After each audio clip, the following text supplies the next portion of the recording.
and gentlemen, welcome to another exciting, titillating, orgasmic edition of Radical Rock and Record Reviews with me, your host, Wild Ride bassist Mick Watkins. And today, guys, I'd like to ask you a question. Okay, now I know that everybody that watches this show, everybody, we're all music geeks, dude. We're all music geeks. We all have bands that we love. We all have bands and artists that we've seen in concert multiple times, and just, we love music. This is our thing. We buy the records, we buy the CDs, we buy the cassette tapes, the t-shirts, everything else. So with that being said, I know that each and every one of you growing up had some albums. Some, let's call them some milestone albums that you discovered either through friends at school, your parents, something. You had albums that kind of, when you were growing up as a kid, as a teenager, kind of helped define you as a person, kind of gave you your cool style, kind of, just kind of helped you find your place in life and who you were gonna be. I know we all have those albums. So you know what? In the comment section below, down below, let me know about your kind of milestone albums, okay? And today, on Radical Rock and Record Reviews, I'm going to tell you about the album, okay? That when I was a kid, let's say about 7, 8 years old, the one album, because there was lots of albums and bands that I liked before this.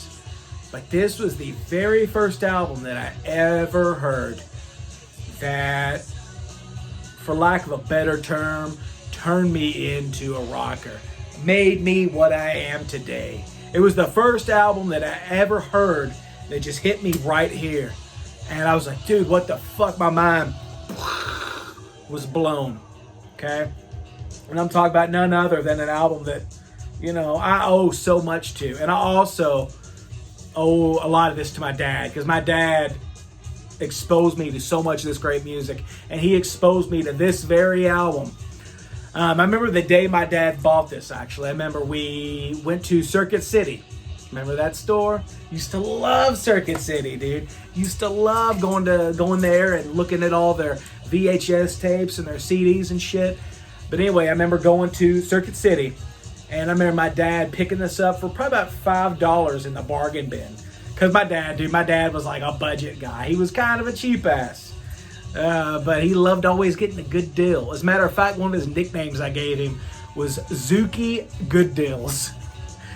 Hilarious, little inside joke. But anyway, my dad bought this album, and I remember he took it out of the case, the jewel case, put it in the CD player, and dude, I just remember hearing it and just being blown away, being like, wow, this music sounds so fucking cool. It sounds so dangerous. I love this. This is it for me, okay? And the album that I'm talking about, the album that totally kind of kickstarted it for me in this love of hard rock and heavy metal music, the album that I owe kind of everything to. Not the most important album in my life, but kind of the one that planted the seed, that laid the groundwork for everything else come after it. I'm talking about, it was released in 1988, but I think we probably got about 92, 93, something like that. I'm talking about, dude, Aerosmith Gems. From the $5 bargain bin at Circuit City, this shit changed my life, man. Changed my life. Love this album. It's a compilation. Now let me go ahead and talk to you about Aerosmith Gems if you're not familiar. Check this out. A couple months ago, been looking for this forever. Finally scored for about $30 on eBay, man. Check that out. Aerosmith Gems on vinyl, baby. So let me hold this up. This is so cool to look at. But anyway, this album, dude, just whenever I heard it, it blew my fucking mind. Now, let me tell you about Gems if you don't know about Gems, okay? Gems is a compilation album, okay? I wouldn't really call it a greatest hits, but I think at the time, because Aerosmith was signed to Geffen Records. And this is stuff that the band released when they were signed to Columbia Records. So, let's say this came out in 1988. At the time, Aerosmith was just blowing up all over MTV, with Permanent Vacation and Love in an Elevator and Ragdoll and Dude Looks Like a Lady. And then a year or so later, they released Pump. And dude, in the late 80s, early to mid 90s, you could not escape Aerosmith. They were fucking huge, the biggest band, one of the biggest bands, and they were just everywhere. So anyway, I guess Columbia Records wanted to cash in on a little bit of that Aerosmith hype and popularity that was going on at the time. So they compiled a killer, kick-ass track listing and released this album November 15th of 1988. And this album, Gems, which I love this album cover. I'd love to get a t-shirt of that. This album is kind of reprised, not really of greatest hits, but lots of gems. Lots of killer songs that to casual Aerosmith fans, they might not have ever heard before. And a lot of the emphasis on this album is, which is probably why it hit me so hard when I was a kid, was it's a lot of Aerosmith's heavier material. It's not really a lot of their poppy stuff, which really from the first album up until Done With Mirrors, there wasn't a lot of poppy Aerosmith. They were just down and dirty Boston blues hard rock band, But this album has got like lots of Aerosmith's heavier material. And for fans that were coming up in the late 80s, early 90s, such as myself, this is like a little sample of okay, you like all the Permanent Vacation, Ragdoll, Living in a Movie, Hot Champ, I'm Gonna Squeeze Your Boobie, all that kind of stuff, Well, then check out the really kick-ass stuff from the 70s and early 80s. So yeah, the album kicks off, dude. Album kicks off with Rats in the Cellar from 1986's Rocks album, okay? Dude, incredible. Kicks off with track number 2. One of the songs, probably the first song that I heard on this album, it just fucking blew me away. It's so sleazy. It just got a really cool kind of vibe. Lick out a promise. You'll get the ladies a lick out a promise. Licking a promise. Track number 3. The song you're playing in the background. The first time that the studio version was released on an actual Aerosmith album, Chip Away at the Stone. Because I know Chip Away at the Stone was only released as a single in promotion of the live bootleg album. So if you ever wanted Chip Away at the Stone on an Aerosmith album, Gems was the only way to get it. It was the only way. Chip Away at the Stone, awesome. Track number 4. Now this is the song. This is the song that is responsible for turning little 7-8-year-old Mick Watkins into rock and roll Dick Twatkins. I remember hearing this song, track number 4, originally from the Night in the Ruts album. No surprise. Man, I remember just sitting at home, because I remember, my dad dubbed me a cassette tape version, and on the side I got to take some cool neon markers and draw up a cool logo and write the song titles in a cool kind of fashion. But anyway, yeah, dude, I remember sitting at home one night, just sitting there listening to the dubbed tape version my dad made me, sitting there and listening to this song. And the song is about, old Clive Davis said he's surely gonna make us a star. He gonna make you a star, just the way you are. And then with all our skies, we can see it in his eyes. It's talking about pretty much the story of Aerosmith kind of getting signed and, coming up. It's pretty much the Aerosmith song about their career thus far.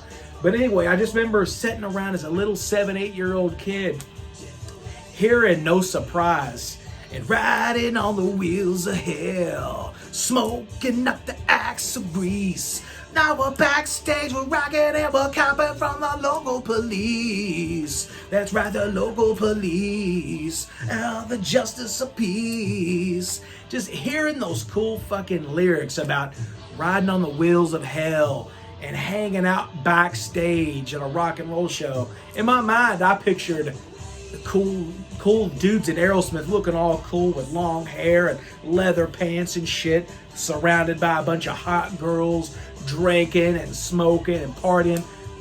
This is shit that I was at 7, 8 years old fantasizing about. Maybe a little crazy, a little heavy for a little kid. That's just the kind of shit that I was digging on at 7, 8 years old. But yeah, man, just hearing No Surprise.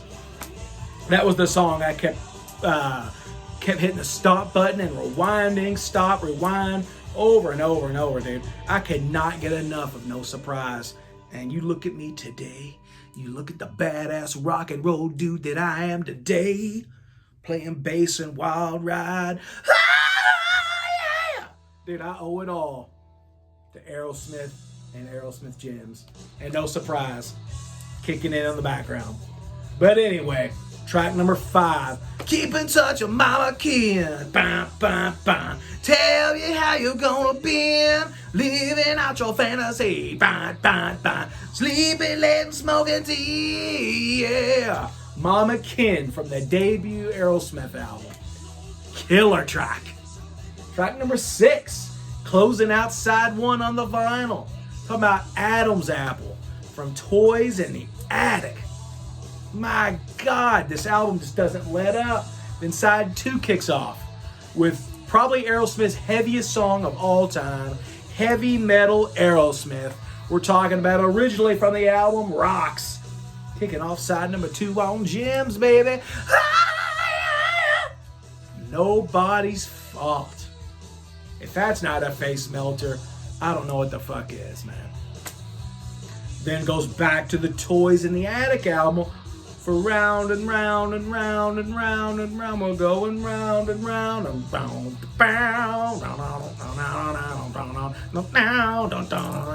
If you believe in me like I believe in you. Oh, it's such a cool, trippy, just fucking wild ass song.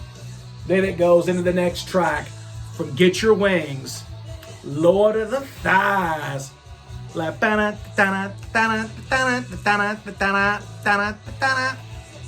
it. Then it goes into a little obscure track from 1982's album Rockin' a Hard Place without Joe Perry and Brad Whitford. That was with, what's their names? Fuck, I forgot. I can't remember their fucking names. Sorry, dudes. But anyway, and then the album closes with the blues rock and roll classic, originally from Get Your Wings, called Train Kept a Rolling All Night Long. Train kept a rolling all night long. Dude, I just wanted to make a quick video and talk to you guys about this. This is a milestone album for me. Aerosmith Gems. I'm sure you've heard all these songs before. You've heard them all before. But if you've never heard them in this collection, find it, man. Find it. Pick up the CD. If you can find it, pick up the vinyl, cassette tape, whatever, and just crank this bitch to 10. I listened to it today in my car, cruising around, finishing up my Christmas shopping. Excellent album. And, really, I mean, I can't say it's my favorite Aerosmith album, because it's not really an actual studio album. But if you take everything that Aerosmith ever did, including compilations, live albums, all the kind of weird shit, this probably is my favorite Aerosmith album. Because it means so much to me. And this is a milestone album for me. And it's what set me on the rock and roll path of life, guys. So yeah, check it out. Another cool thing about this album was when I was a kid, I was just obsessed with the album cover. I'd sit here and stare at this CD. I'd look at the back of it, which this is the 1993 reissue version. The one my dad had was the original 1988 CD. So the back of it didn't have the picture of the band on there. But anyway, you know, like I'd sit there and look at the booklet. I go upstairs, you know, my dad's house, and I'd be pooping and shit. I'd be looking at the cool booklet. And I think this is what really started my love and my obsession with albums, you know, because I remember the booklet had this. But, you know, like it had the Aerosmith discography. The booklet looked just like this, but it was white. And, you know, it had all the different albums that Aerosmith had put out at the time. All the Columbia albums. And it had all the song titles. You know, so little 7-8-year-old Mick Watkins, I'd be like, ooh, I absolutely love No Surprise. What album did that come off of? 1979's Night in the Ruts. And I'd just sit there and I'd fantasize and wonder, be like, dude, if I love that song so much, I wonder what the rest of that album sounds like. You know, and at the time, you know, I didn't really get that you could go to the record store and, oh, we'll buy Ruts and all this different shit. I just kind of didn't think you could find them or something. I don't know. But then I'd be like, okay, cool. What else do I love? I love Rats in the Cellar and Licking a Promise. Dude, they're off of Aerosmith Rocks. I bet that album's incredible. So, you know, got a little bit older. And then I just started collecting all the Aerosmith CDs. And fucking everything else. I mean, you look behind me, dude. Look at that. Me collecting music and loving rock and roll. And loving physical media. Loving records. Loving CDs. Loving tapes. Loving it all. It pretty much setting me on a collector's path. It all kind of started with this, man. Everything. Now, of course, later on in life, you know, I discovered Kiss. And that's the band for me that sealed the deal. That's when I picked up a guitar. That's when I started. That's when it changed my life. But honestly, I don't know if that attraction to Kiss would have been there without first being exposed to this. So guys, that's all I have for you today. Crank some Aerosmith jams. If you haven't heard this album, check it out. Crank Chip Away at the Stone, No Surprise. Very important album to me. I hope you all are doing great. I hope you guys have a great weekend. Thank you for the subscriptions. Thank you for the likes, the notification bell, smashes, all the cool comments and shit, for sharing the videos and spreading the word of Radical Rock and Record Reviews, guys. Hope you all have a fantastic one. I'm sure we'll meet up before Christmas. But if not, hope you guys have a Merry Christmas and Happy Holidays. And for God's sakes, crank some Aerosmith gems and tweak your motherfucking nipple!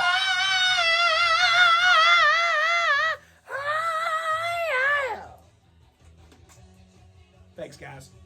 And also, check out my band Wild Ride, dude. Our first release, 2018 City Streets EP. Coming up, maybe March of 2021, Wild Ride will be releasing our second release, known only as Gasoline Alley. So check us out, Wild Ride. WILDRYDE. Official Wild Ride on Instagram, and just look up Wild Ride on Facebook. Check out our videos here on YouTube. Till next time, guys. Catch you later. Peace.